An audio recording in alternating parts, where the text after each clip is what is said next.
Hello friends, कैसे हैं आप सब। उम्मीद है आप सब मस्त होंगे, पढ़ाई भी बिंदास चल रही होगी। तो स्वागत है सभी का BSc world Amar Singh YouTube channel में। आज हम BSc third year 5th semester chemistry जो है हमारा रसायन विज्ञान, उसका सिलेबस देखेंगे। तो यहाँ पे जो है आपका सिलेबस 2 पेपरों में डिवाइड है, क्योंकि इससे पहले सेकेंड ईयर तक आपने जो 4 सेमेस्टर के पेपर दिए हैं उसमें 8 यूनिट थी। थर्ड ईयर जो है आपका 5th सेमेस्टर में 2 पेपर में डिवाइड की गई है और टोटल 16 यूनिट आपको केमिस्ट्री में पढ़ना है।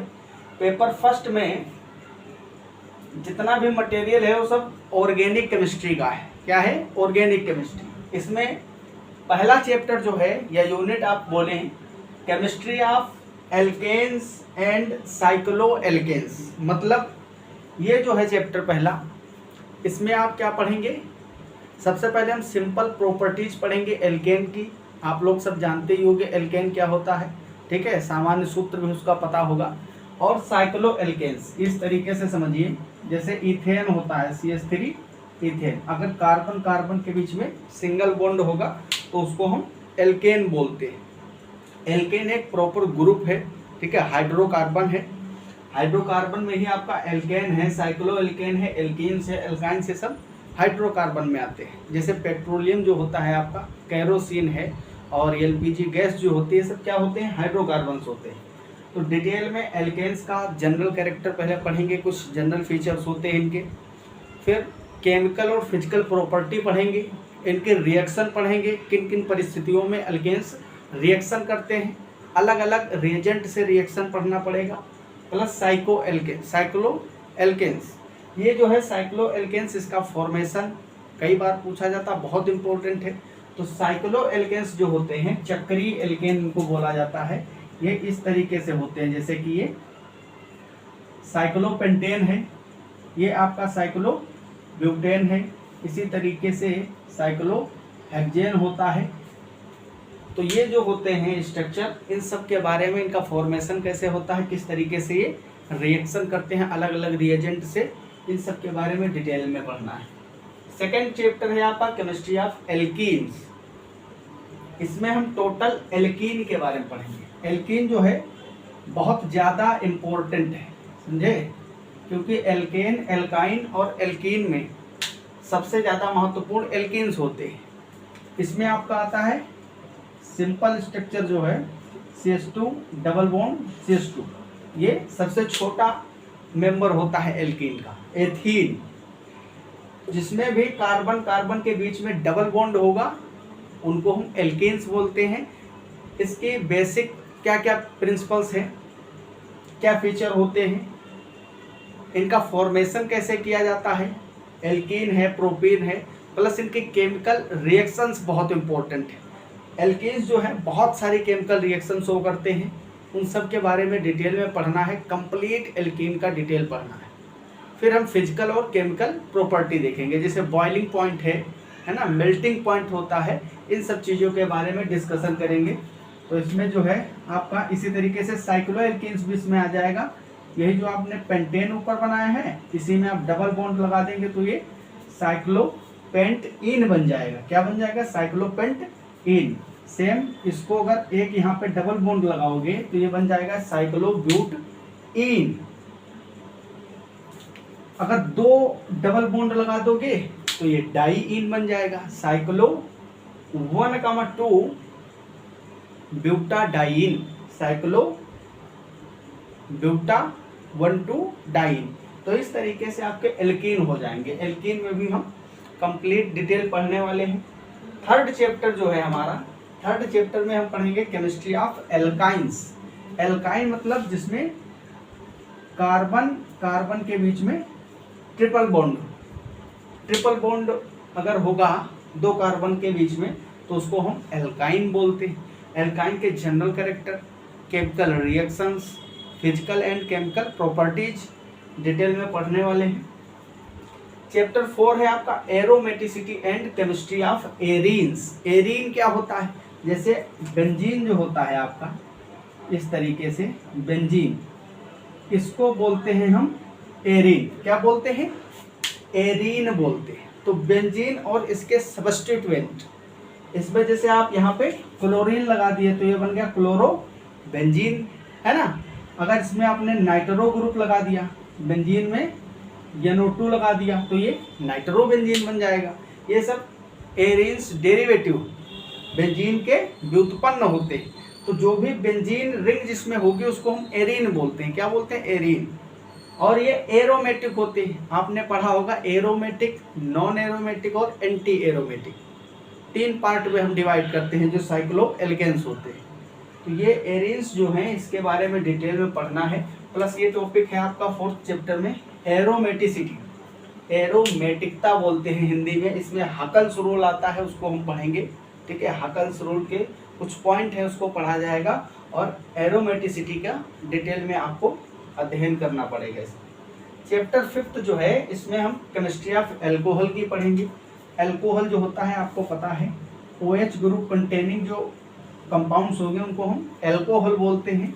सिंपल जैसे कि CH3 CH2OH, ये क्या है आपका? एथेनॉल है ना, प्रोपेनॉल है। इसी तरीके से जितने भी एल्कोहल्स होते हैं उन सब के सिंपल जो जनरल फीचर्स हैं उसके बारे में पढ़ेंगे। इनका फॉर्मेशन कैसे किया जाता है, एथिल एल्कोहल है, ठीक है, मेथिल एल्कोहल, इनको निर्माण कैसे करते हैं, निर्माण की विधियाँ पढ़ेंगे और केमिकल रिएक्शंस पढ़ेंगे। एल्कोहल बहुत सारी केमिकल रिएक्शन शो करते हैं, उन सबको डिटेल में पढ़ना है। इनकी फिजिकल प्रॉपर्टी, केमिकल प्रॉपर्टी पढ़ना है। चैप्टर 6 में केमिस्ट्री ऑफ फिनोल्स है, इसको हम अलग से पढ़ेंगे सिर्फ फिनोल के बारे में। फिनोल अकेला एक पूरा ग्रुप बनाता है। फिनोल भी एक्चुअली एक एल्कोहल ही है। क्या है? एल्कोहल। ये जो होता है बेंजीन के ऊपर अगर हम OH लगाते हैं तो ये क्या बन जाता है? फिनोल।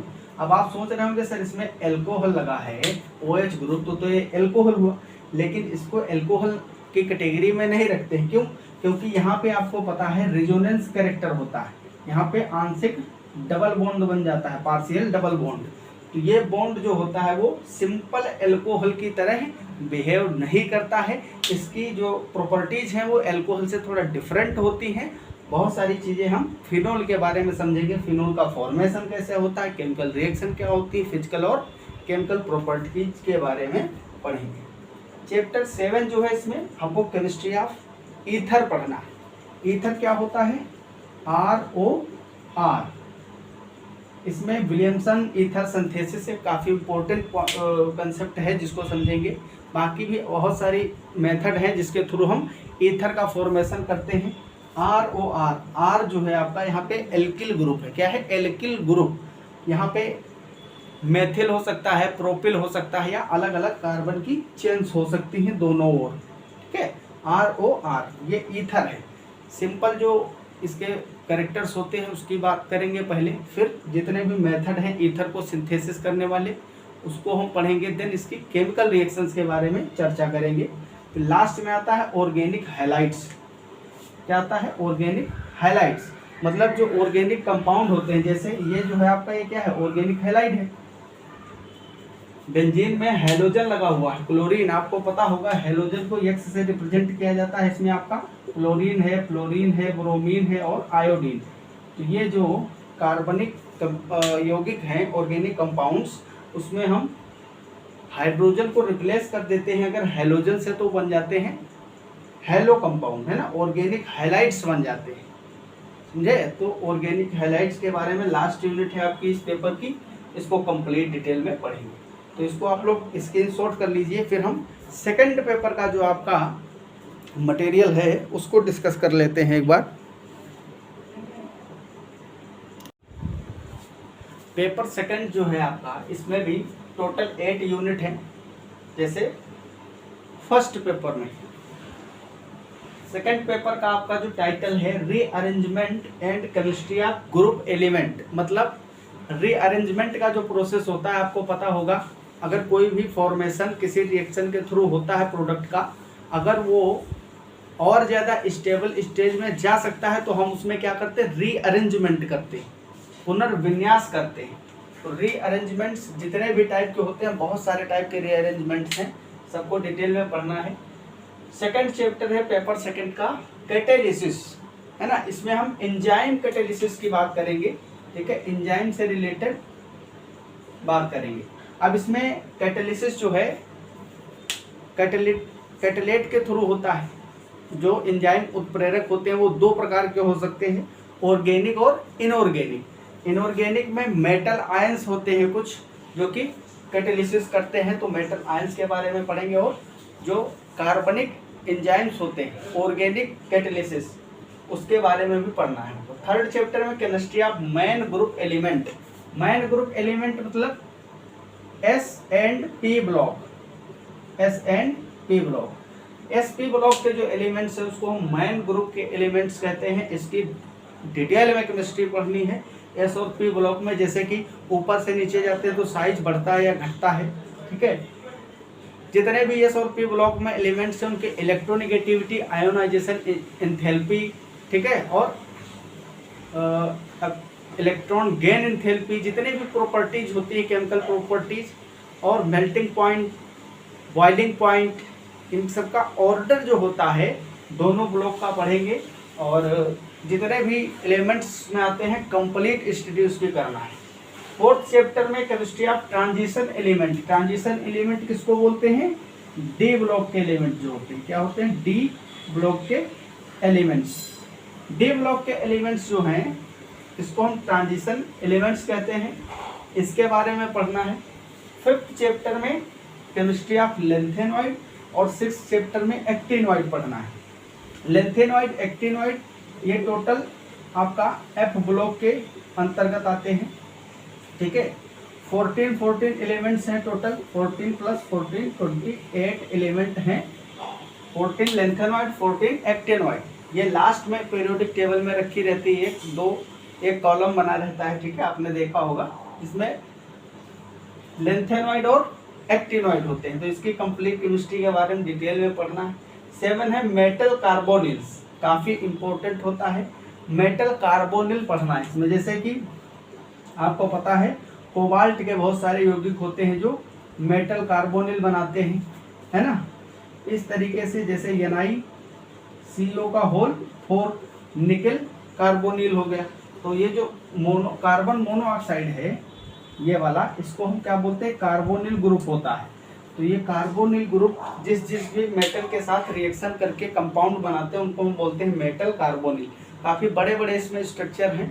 जनरली ये जो मटेरियल है आपका, ये हम इनऑर्गेनिक के अंतर्गत ही पढ़ते हैं कोऑर्डिनेशन कंपाउंड में, ठीक है। इससे पहले आप पढ़ चुके हो कोऑर्डिनेशन कंपाउंड, उसमें उपसंयोजक यौगिक में मेटल कार्बोनिल्स आते हैं आपके, उसके बारे में पढ़ना है। लास्ट चैप्टर है आपका बायो इनऑर्गेनिक केमिस्ट्री, जो कि थोड़ा बहुत आप इससे पहले पढ़ चुके हो, तो आसान रहेगा। ये भी 8 चैप्टर हैं। कोशिश करेंगे हम जल्दी से अपना सिलेबस कंप्लीट कर लें, ठीक है। हर एक चैप्टर को 3 से 4 लेक्चर में कंप्लीट करने की कोशिश रहेगी, जिससे कि 16 यूनिट है टोटल। तो वही 50 के लगभग 50 लेक्चर आपके लग जाएंगे। इसमें लगभग 50 लेक्चर में आपका दोनों पेपर कंप्लीट हो जाएगा। तो आप सभी लोग जल्दी से जुड़ जाइए। जितने भी आपके फ्रेंड्स हैं सबको शेयर करिए, वीडियो को जोड़िए।